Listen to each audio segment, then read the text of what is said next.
And here we go. All right, welcome. Again, the 4 areas of marketing for our real estate agents. Dive right in. I'm going to start with an overview of what we're doing. Marketing is an essential part of growing your business. It's all well and dandy to learn the MLS, to be doing things such as getting zip codes or learning contracts or doing whatever else you may do. But if you don't have customers, you can't really make a living at what we're doing, and the way you get customers is through marketing. A successful marketing plan involves 6 different stages. We will talk about those today. It involves planning, it involves research, it involves creativity, implementation, perseverance, and analysis. We'll cover those in just a few minutes.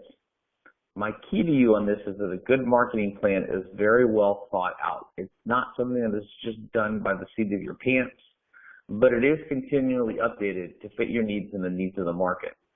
So just because you sit down and spend a few hours or maybe even a week up front creating a marketing plan, you're not going to necessarily follow it through to the letter all the way to the end, but the key is that you have a good plan marketed out. You know what you're doing, basically. You know where you're going and where you're going to be spending your time and your effort.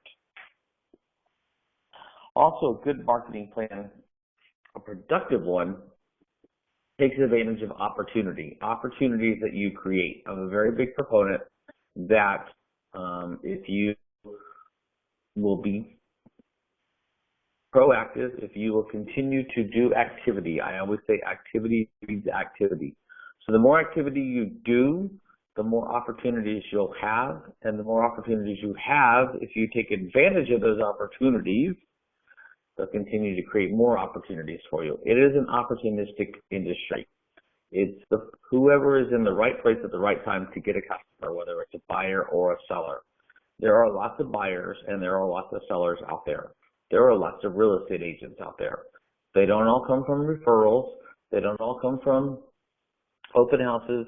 They don't all come from signs. They come from a lot of different ways. And that's what your marketing plan has to really look at is how am I going to go out there and get my share of the available customers that are out in the marketplace. So there's 4 key areas that you will spend time and energy on your marketing areas. The first one is for buyers. These are things like owner-occupants, buyers, new home buyers, investors, niche buyers such as people looking for condos or waterfront, luxury homes.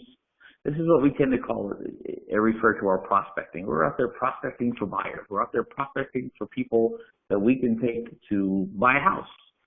So you can spend a lot of time prospecting for buyers, marketing to buyers. A lot of agents do that. They do it very well. Those are what's called a buyer's agent. These are people who tend to spend less money on marketing, less time on marketing, for farming, I should say, less time on farming, and a little more time doing things like open houses or different lead generation tools, online lead generation. These are agents who are working with buyers. Another great area, obviously, that you can focus in on as a real estate agent is getting sellers. And this is really the bread and butter of real estate because, again, he who owns the inventory owns the market. Very key. It's great to be a buyer's agent, and you can do very, very well at being a buyer's agent. But very few buyer's agents get rich in real estate. And I guess that's there's no other way to say it. You're here to work.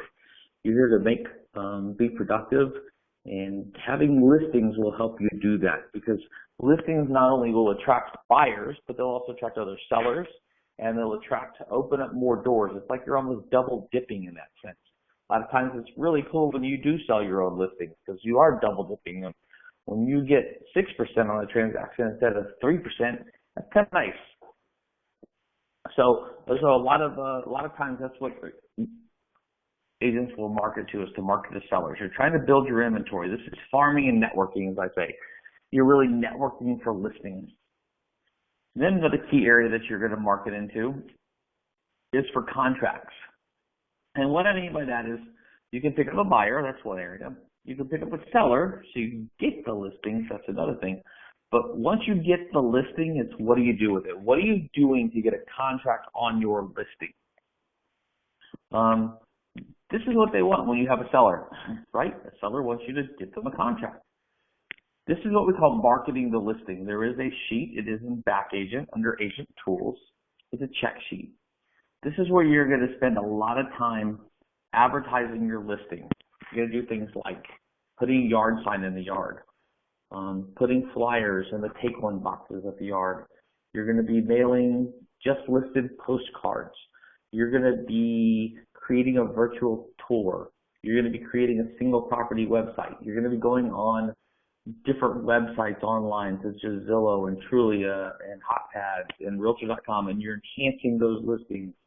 This is where you're going to be doing blasts out to other realtors in order to get listings, or I'm sorry, to get their attention that you have a listing that one of their buyers may be interested in. So this is what we call marketing the listing. And of course, the main area that I think is very, very important for you to market in is marketing yourselves. Agents need to be able to market themselves. This is how you build credibility and value in your local market.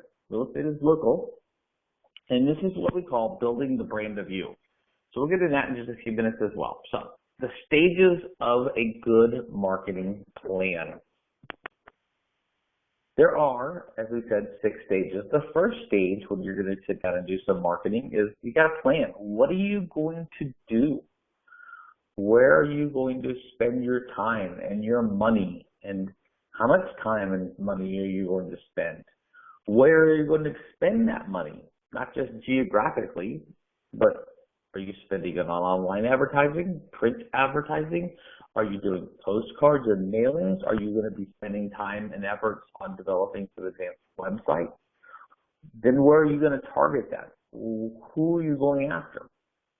And then another question when you do your marketing plan, and this is where I think a lot of real estate agents go wrong, is when are you going to do it? When are you setting time aside every day or every week to work on your marketing, or is it something that you just kind of do as you need?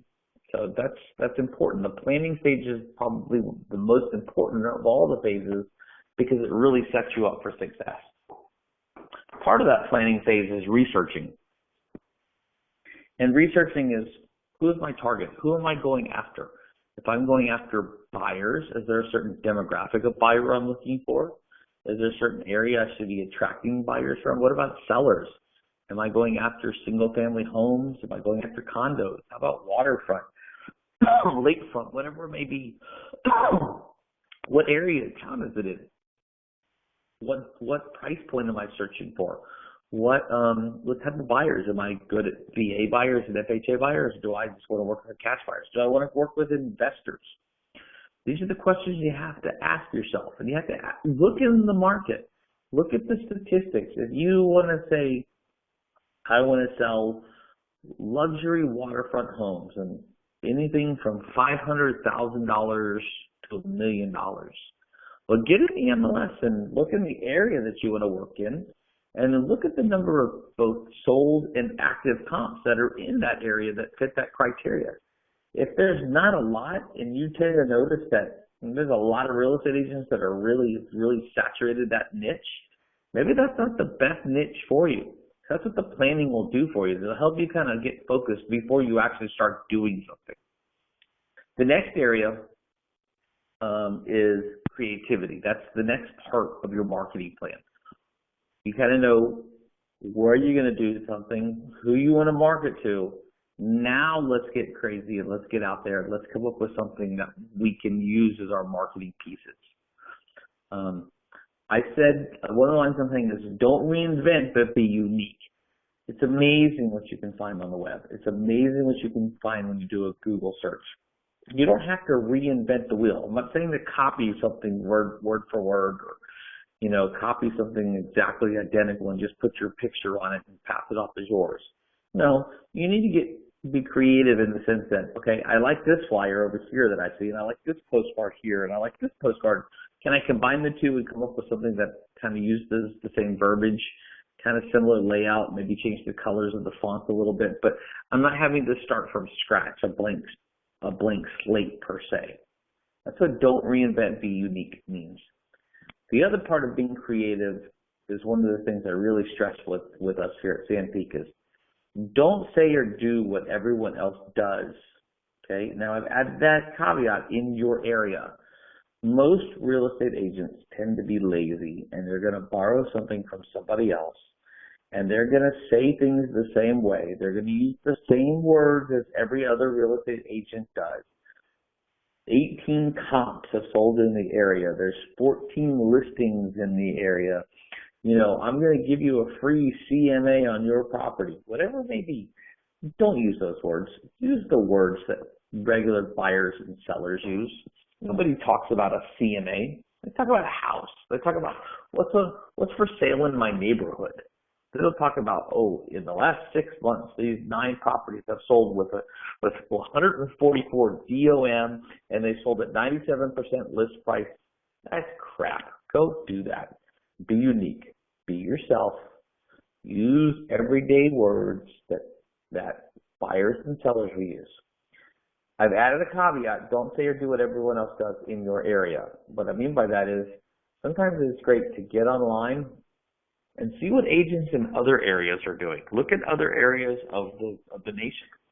I like to look at like Austin, Denver, San Francisco, Boston, Chicago, larger metropolitan areas. I really like to see what some of the agents are doing there.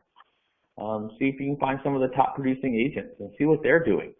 It's great to, doesn't mean you have to start completely from scratch. You can, run on the heels of somebody else's success is the best way to say that. So that's the third stage, creativity. Now you're ready for implementation. You've got what you're going to do, where you're going to do it, who you're going to target, kind of some of the ideas and creativity things you want to do. Now we have to implement our marketing strategy.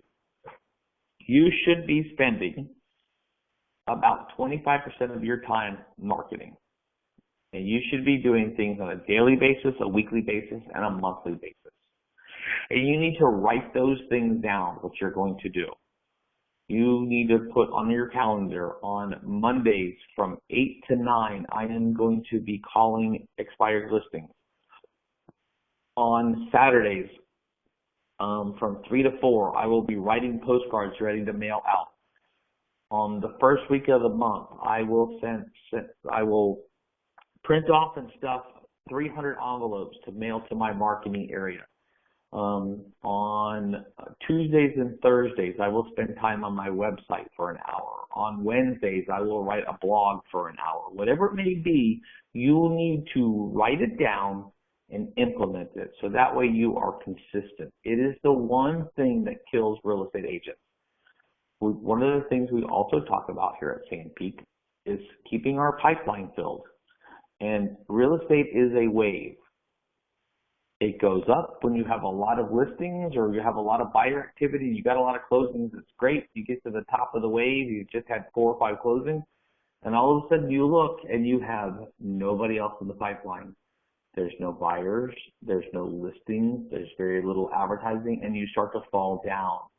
And you keep falling down. And then all of a sudden you start panicking. And you got to start all over with your marketing. And you try and do all kinds of crazy things. And you get out of your pattern. And you keep falling, all of a sudden you get somebody else. So somebody else, 1 or 2 people come in, and you ride this really big up and down wave. One of the things a marketing plan will give you is the ability to make that wave not such a big wave, but a little wave. So you have a little bit of up, a little bit of down, a little bit of up, a little bit of down, but you're consistent. You don't have as many big ups and as many low downs. You have a lot of little ups and downs, just like a little wave on a nice day at the beach. It's a little lapping wave. It just kind of goes up and down, up and down, up and down. That's what we want with a marketing plan. Marketing plan is the way that will give that to you. So you've implemented your marketing plan. So the next stage is perseverance. Realize with real estate marketing, it takes time. There's no such thing as a one and done in real estate. Unfortunately, again, most real estate agents think just that. This didn't work for me, so I'm not going to do it. I mailed my 500 postcards this month. I even mailed my 500 postcards 3 months in a row, and I got 1 call on it, and that person wasn't really interested. Sometimes it takes 6 to 12 months to see the fruit of your labors. You have to stick with it. You have to stick with your plan. You have to have faith that it's going to work. You have to plan your work, which we've done, and then once you've planned your work, you have to work your plan, because if you don't work your plan, you might as well not plan your work. Another very good thing to help you with that is you have to create set goals, meaning these are the things I'm going to do every day, every week, and every month. And then am I doing those things? Because it'll help you stay on track. The last part of a good marketing plan is analysis and review. Every week, you need to look at your calendar, what you've done, and it's not just looking at your calendar. When you go through your work week, you need to write down what you've done.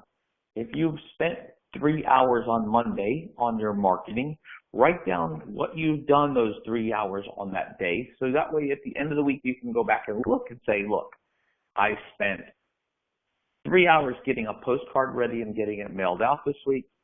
I spent 2 hours on my farm, so that way I know what new properties are coming up. I spent an hour on the phone trying to chase some expired listings. I spent an hour on the phone calling my old customers back. I spent 2 hours on the phone sending emails out. I spent an hour blogging.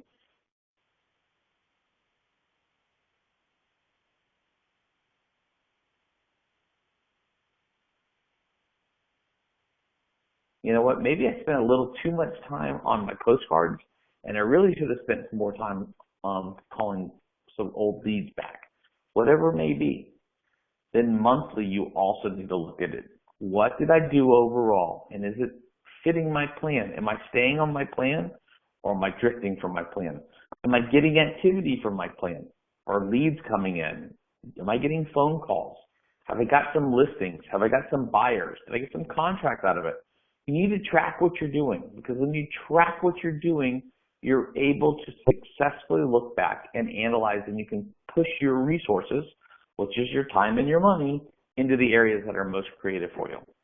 And once you do that review, you need to look at it. If it's not working, change it.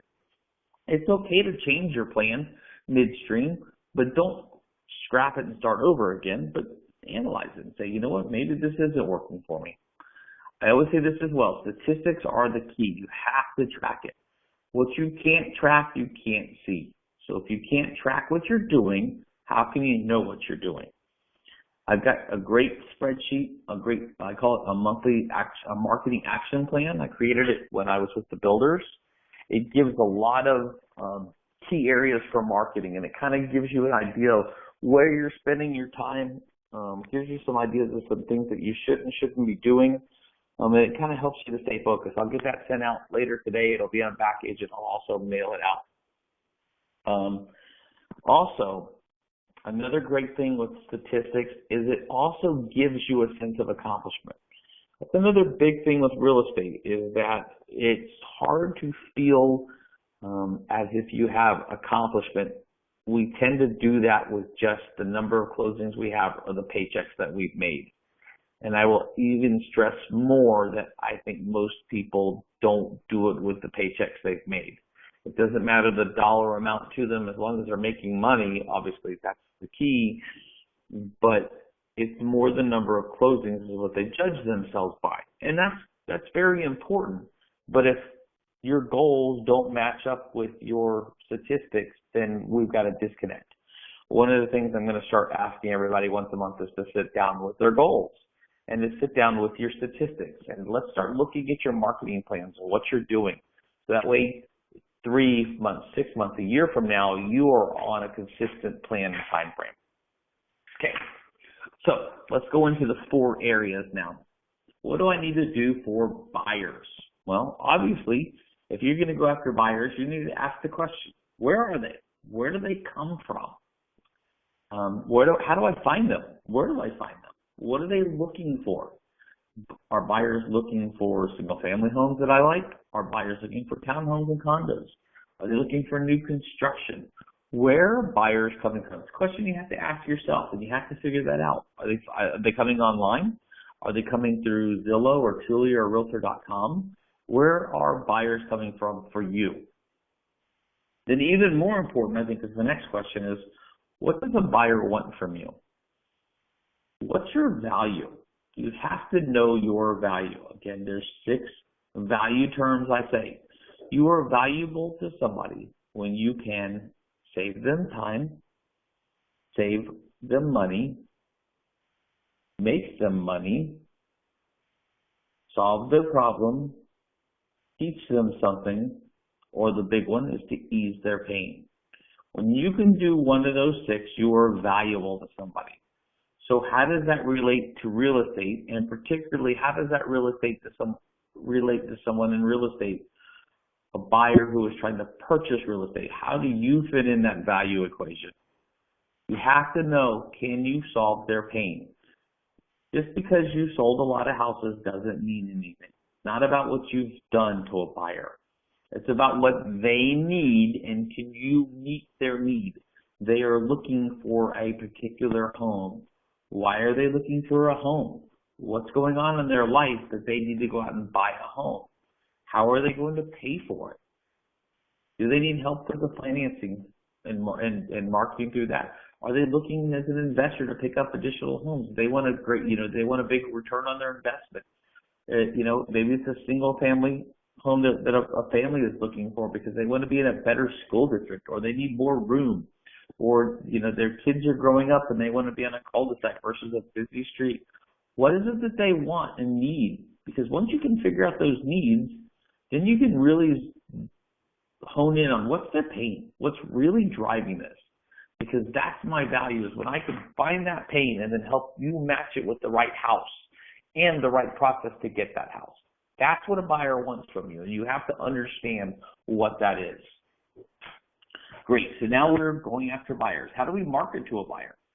You can do seminars, maybe a first-time home buyer seminar, or how to buy foreclosures, how to buy your first house,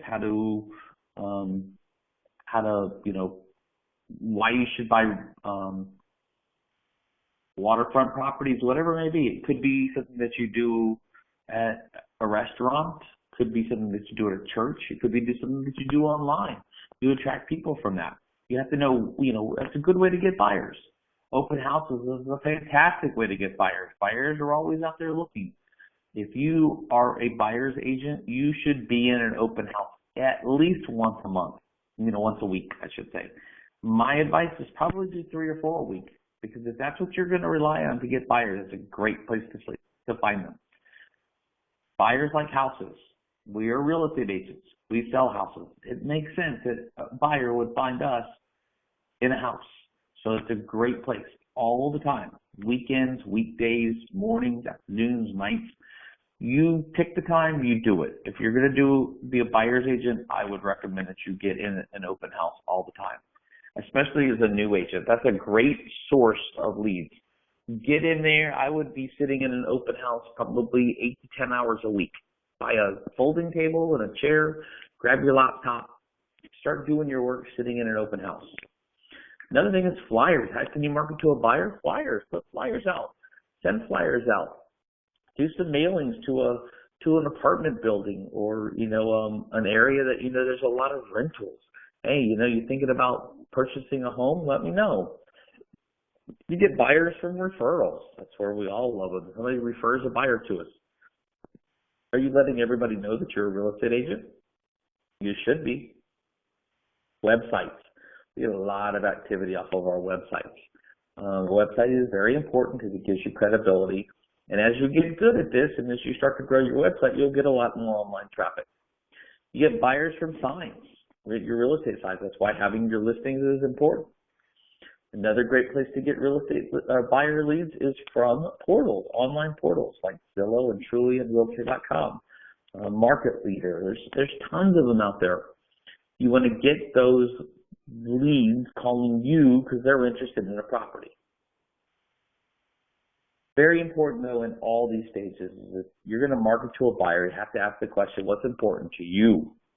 What are you trying to accomplish? Where do you want to spend your time? You can't cover every area. You can't cover seminars, open houses, referrals, be the best website, have a portal. You can't do all those things at one time. You need to just pick a couple or one or two. But you have to ask yourself the question, what are you trying to accomplish? Let's flip gears. We're going to go after sellers. First question you have to ask yourself if you're going to go after a seller, why would a seller need to work with me? And stress the word sellers need. Same thing as before. What is the value to you? Now this time, unlike the buyer, it is about what you have done in the past. It's about your experience. It's about, and not just your experience, but also your brokerage experience. Are you tech savvy? Or do you understand the dynamics of this market? Can you explain what's going on in this market? Do you have the statistical knowledge to understand this market? Do you understand and can you work with the type of buyers that are coming through with this market? Can you successfully present a contract and negotiate contracts and work through repairs and work through inspections? What about handling all the different variables that go into a closing? Do you have that experience? And it doesn't necessarily mean that you've done it. It means that you understand it. And the big thing as well is, how are you different from everyone else? Everyone else out there is buying for the same thing. They all want the same listings. They're all going after them. And I guarantee you that to pick any type of neighborhood, and every single person in that neighborhood is going to be working on that. Oh, got a call coming in. Hang on. Let me click it over. Okay, so when you're working with sellers, it's all about immediacy, and that shouldn't be a question mark. That should just be a normal statement. It's all about immediacy. It means for sellers, it's about being the first agent that they meet, so you can set the bar. I really messed up the bear. Anyways, it's for sellers. It's about being the first agent they meet, so you can set the bar. You are the local expert. You are the one who can bring their value, and you are different from everybody else. They don't need to call anybody else, or you can handle their needs for them. With this, you have to be ready to go all the time. So if someone contacts you and says, hey, I'm thinking about listing my property, you need to have everything in place. You need to have your plan. What's my marketing presentation? What's my listing presentation? Do I have my contracts ready yet? Can I pull comps quickly? Do I have a sign ready to go? Do I have a lockbox ready to go? What's my plan? You need to be thinking of that constantly. What is my plan? Because when a buyer's ready or seller's ready to go, they are ready to go. How important is farming? If you're going to work with sellers, farming is everything. There's two camps to listings.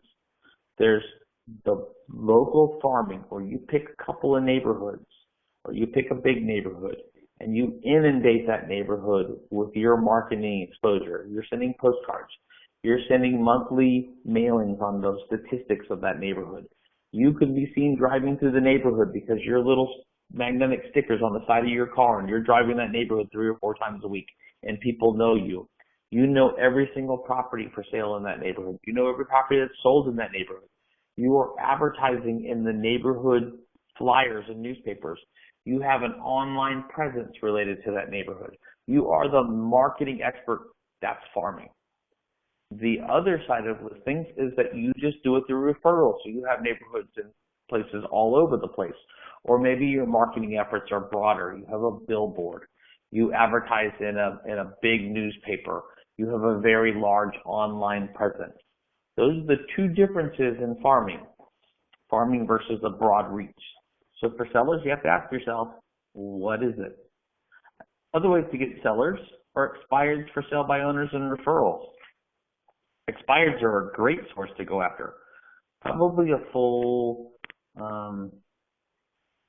90% of expireds, maybe not that high, maybe 80% of expireds that aren't captured within the first 2 weeks after they expire by another agent are just forgotten.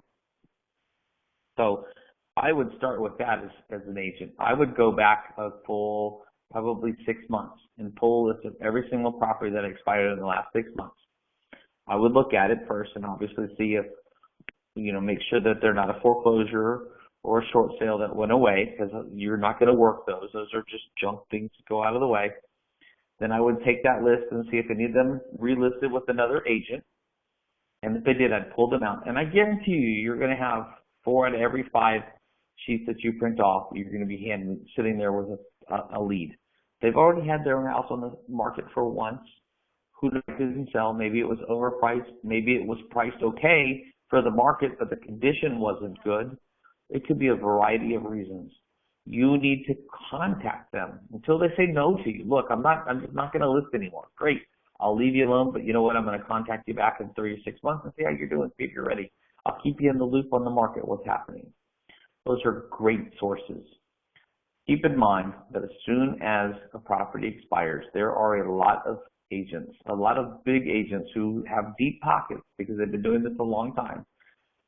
They will send them postcards and flyers and mails and call them and knock on their doors within the first 3 weeks with a lot of stuff. So if you're going to go after expireds, you have to go after expireds in a big way, and you have to go all in and get fully committed. That means you have to pull them every day. You have to have a postcards and mailings ready to go. You need to be ready to go knock on their door. It's a great way to make money, but you have to give it 100% commitment. For sale by owners is also another great way, but again, for sale by owners, most of the people who are knocking on the door are other real estate agents. And don't use the can line. I have a buyer who's interested in your property. Can we set up a showing? And then you come back a day or two later. Oh, my buyer canceled on me, but can I still see the property? And, you really should list with me because I have a lot of buyers in this area. That's such a canned, crappy response. There's a couple of big box brokerages around that teach their agents just to do that very thing. And I think that's kind of corny. If I was a seller and that happened to me, I'd kick that real estate agent out faster than you could shake a stick. So again, think about it a little bit differently. All right, ready to market the listings. I'm not going to spend as much time on this now as I will when you guys start getting your own listings. But really, when you're marketing your listings, this is what we're talking about, all the little finite details. This is where we're working on the MLS and how we put it in the MLS properly. We're talking about great photos, good descriptions, flyers, things of that nature. This is how we market to an agent. When we get a listing, our goal is to get a contract. So we need to make sure that we make it very, very appealing to an agent. We want to make sure that an agent has all that information out there that they could possibly get. The next thing we want to do when we have a listing is we want to market to buyers because we would love to get our own buyer on the property. And if not on this property, let's get them on something else. How do you market your listings to buyers? Very simple. Open houses, using online portals and websites. You take great photos to attract their attention. You create virtual tours to attract their attention. You create single property websites to attract their attention. Anything you can do to increase traffic to the property, that's the goal when you market to a buyer. It's also good to use your listing to market to other sellers, using your successes and your inventories. When you have more inventory, it's a little easier to convince a seller that they should use you because you have a track record. You have proof that you can do this. They're not taking a leap of faith.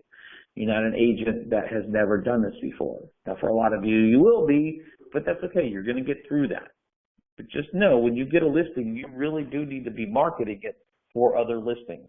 These are things like just listed postcards that go out to the neighborhoods, door hangers that go out to the neighborhoods, using the open houses and inviting the neighbors over to have a preview. That's what those kind of things are for. Another great source of marketing for your listings, and I think this is where most real estate agents don't do it, is what I call after marketing. After it's closed, after it's sold, what are you doing with it? Don't lose that opportunity. I just sold a house down the street. I just helped one of your neighbors move. If you're a buyer's agent, that's a great time as well. Send a postcard out to all the neighbors of the house that you just brought the buyer to. Hey, I just brought the buyer to this house. I can help find a buyer for your house too. So that's a great opportunity to use that. That's when you get testimonials. That's when you do things that you can use the listing, use your inventory. That's what after marketing is for.